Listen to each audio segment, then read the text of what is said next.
ये आपको बताएं कि एफआईए ने बानी पीटीआई के खिलाफ कार्रवाई का फैसला कर लिया है। एफआईए साइबर क्राइम विंग ने बानी पीटीआई उमर अयूब, गौहर खान, रऊफ हसन से पूछगछ का बाकायदा फैसला किया है। इस हवाले से मज़ीद तफसीलात हासिल करेंगे। डॉन न्यूज़ के नुमाइंदे शकील कलार हमारे साथ मौजूद हैं। शकील, बताएगा इस हवाले से क्या मज़ीद तफसीलात हैं आपके पास?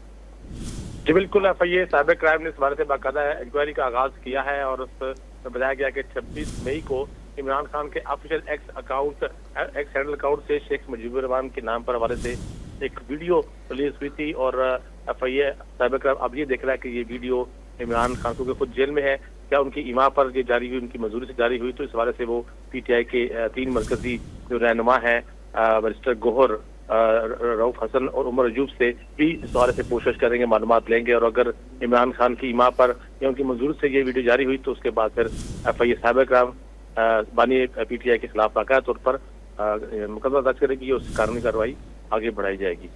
बहुत शुक्रिया शकील आपका।